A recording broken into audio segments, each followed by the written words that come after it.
Hey friends, guess what time it is? That's right, it's story time. Let's start this story time in my yard full of flowers with a song about butterflies, okay? All right, I grabbed a red guitar to play with you today. This one's about fluttering butterflies, and it sounds just like Twinkle Twinkle Little Star, okay? I don't think you see the words, I put them in the flowers behind me, but you'll catch on, it's super simple, okay? You ready?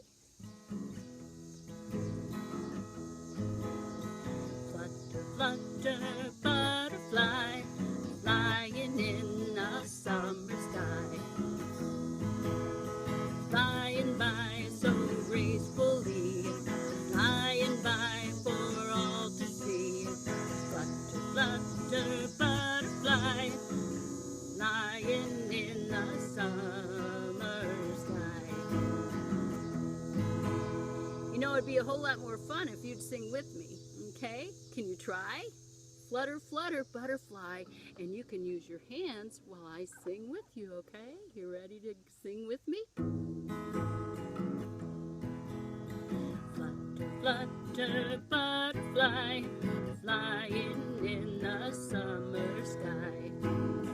Flying by so merrily, flying by for all to see.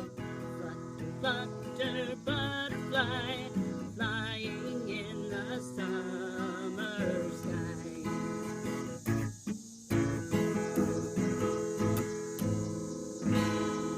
Oh, this red guitar sounds pretty good, doesn't it? There. Let's see if Pipsqueak's here today, and if he brought a book for us to listen to. Let's see. Hey, Pip, come on out. Oh, you're looking pretty good today, almost like a movie star mouse. Oh, thanks, Miss Sue. It's my sunglasses, I think. Did you bring us a book?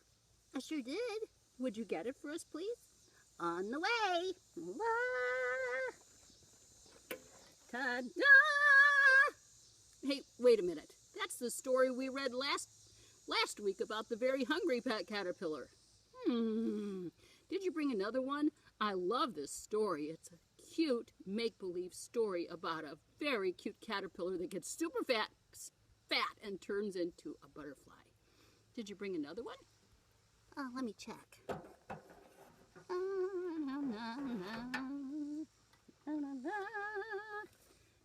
Ta-da! Oh man, that is a beautiful book. We're going to love this. It's called A Butterfly is Patient. You will like it, but it's not a storybook. This is nonfiction. You're going to learn a lot from this one. Okay? Happy learning. See you, Miss Sue. I'm all sweaty. Here, you sit up here by the computer, all right? There we go.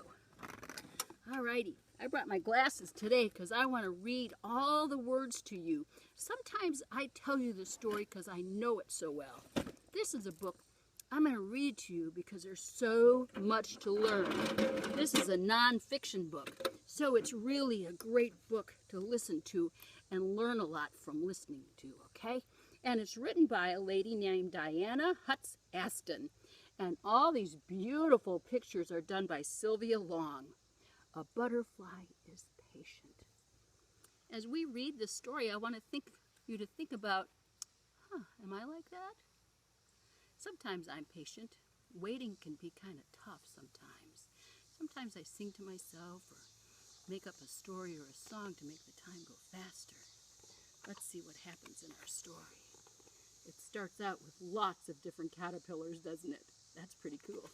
Turn the page. A butterfly is patient. A butterfly is patient. Look at that. It begins as an egg beneath an umbrella of leaves, protected from rain, hidden from creatures that might harm it, until the caterpillar inside chews its way out from its egg case. He's very tiny, and he wiggles, and he's very, very hungry. It's time for him to eat so he can grow. Turn the page. A butterfly is creative. A caterpillar feeds on leaves, eating so much that it must molt. or shed its skin many times. It can grow up to 30,000 times larger than it was when it took its first bite. Once the caterpillar has eaten all that it needs, it creates a protective covering called a chrysalis. Curled inside the chrysalis, it is growing wings. Now it's time for metamorphosis, changing from caterpillar, chrysalis to butterfly. Metamorphosis means change. We change too. A butterfly is helpful. Butterflies like bees help pollinate plants so that they can reproduce or make seeds. As a butterfly flits from flower to flower, sipping nectar, tiny grains of pollen cling to its body and then fall away onto the other flowers. Seeds are only produced when pollen is transferred between flowers of the same species. This is called pollination. We need butterflies, don't we, to pollinate? Here we go. Look at those beautiful butterflies. Turn the page. A butterfly is protective. Butterflies use their wings to protect themselves from predators such as hungry birds and lizards and other insects. Some butterflies have markings on their wings called eye spots. I'll bet that's what this is, don't you? That looks like an eye spot to me. Scientists don't know what they're used for, perhaps to scare away predators or to attract a mate. Wings can help butterflies camouflage or hide themselves in the environment. One kind of butterfly, the peacock butterfly, makes a hissing sound by rubbing its wings together when it's alarmed, when it's frightened. Can you see it? It's camouflaged. There it is, rubbing its wings together. Because it doesn't want the praying mantis to see it, because the praying mantis will gobble it right up. Hey, this is new. A butterfly is poisonous? I didn't know that. The warning colors of some butterflies' wings, yellows, reds, oranges, whites, and blacks, tell predators that they are poisonous or really bad tasting. Monarchs and pipevine swallowtails, this is a monarch and this is a pipevine swallowtail, eat poisonous plants when they're little caterpillars so that they become poisonous as adults. Birds and other insects have learned not to eat them. Now we know a butterfly is spectacular. Fabulous, wonderful, eye-popping, spectacular. Just like you are spectacular too. We're a lot like butterflies, aren't we? Let's find out what else a butterfly is. A butterfly is very thirsty. You know what? I'm kind of thirsty right now. To find flowers, butterflies smell the air with their antennae. They taste with their feet, but they sip nectar, the sweet liquid produced by many flowers, with a proboscis, or a tongue that curls and uncurls like a finger, and then they drink through it like a straw. It's really fascinating. Some butterflies get their nourishment from rotting fruit or minerals. Often a kaleidoscope of butterflies gathers as a puddle club in mud near a pond or lake to drink water rich in salts and minerals.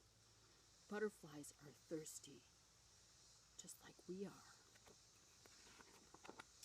A butterfly can be very, very big, like me.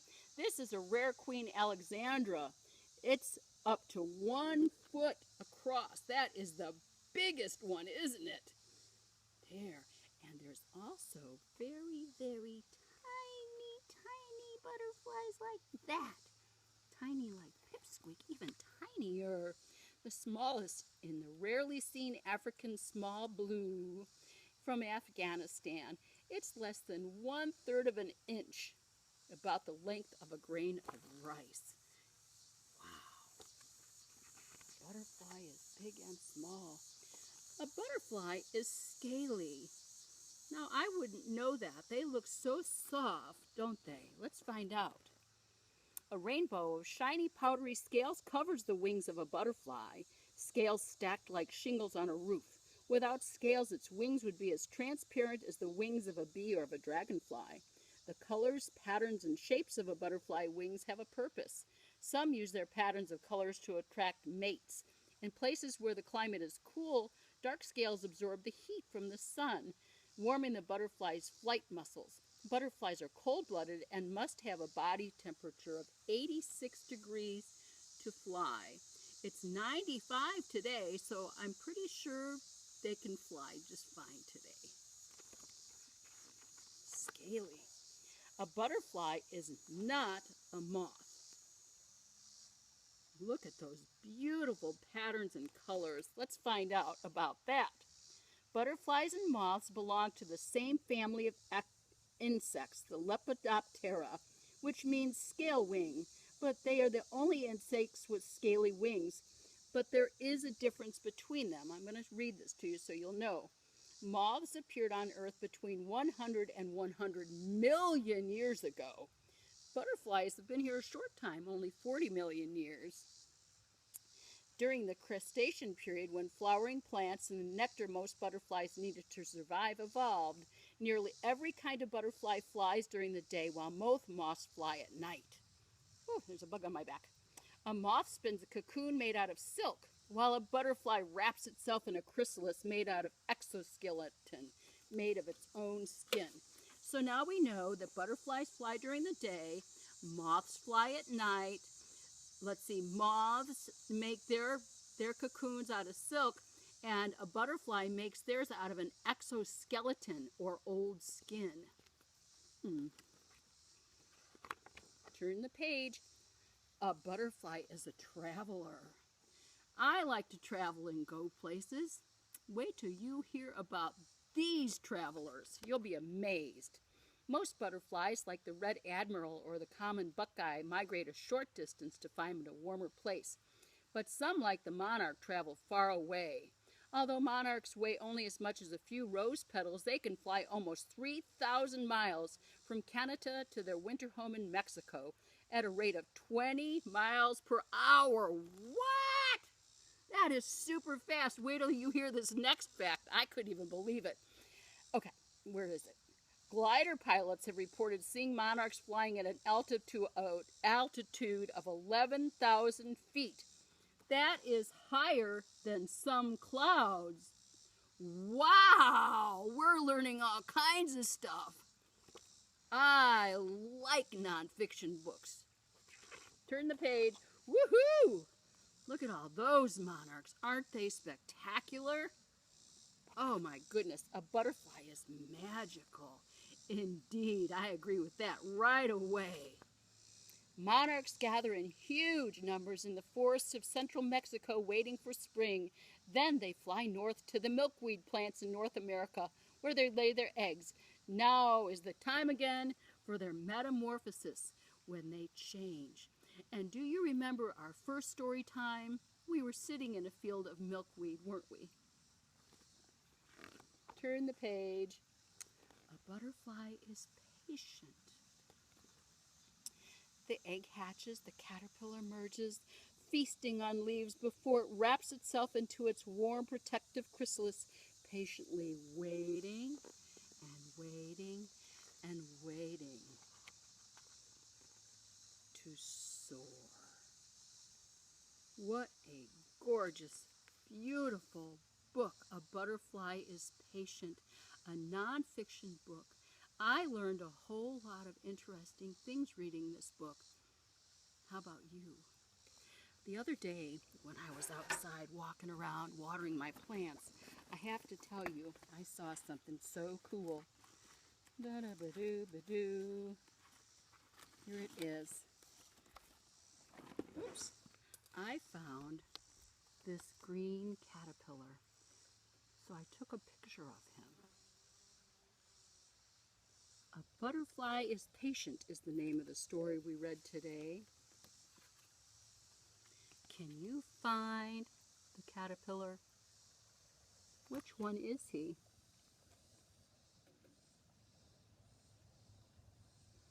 This picture is in the front of the book.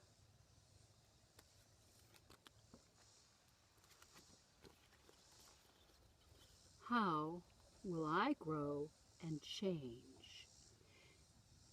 I'm always growing and changing, even as a grown-up. I grow and change a lot. I like to learn new things and meet new people. I think we're a lot like butterflies, aren't we? Indeed. I made a really fun little project for you guys. Let's see where it is. This is a fluttering butterfly. This is so cool, and it's super easy to make. It's made out of 2 straws, and I cut one down. One slips inside the other. It's like a Slurpee straw. The other one's a little skinnier, so I can push this up and down and make my wings flutter like this. Is that so cool? I know you're going to want to make one. I know you're going to want to run and play with it. You want to color it. You want to paint it. I know you do. So these will be at both libraries for you, and you can choose which ones you want to use. And if you need to learn a little bit more about how to put the straws together to make your butterfly flutter, go ahead and look up teachbesidesme.com, Fluttering Butterfly Craft. It's a cool website. I love to share websites with you, and I hope you have fun and make one of your very own. There, be patient. It takes time, all right? It's going to go from a flat piece of paper into a fluttering butterfly. A metamorphosis, right? A change. Now it's time for us to say goodbye, okay? Are you ready? Show me your hands, please. Open, shut them, open, shut them. Put your hands up high, reach up for the sky. Open, shut them, open, shut them. Wave to say bye-bye. Bye, friends. Thanks for coming to story time. Bye, you guys. See you soon. Stay cool, man.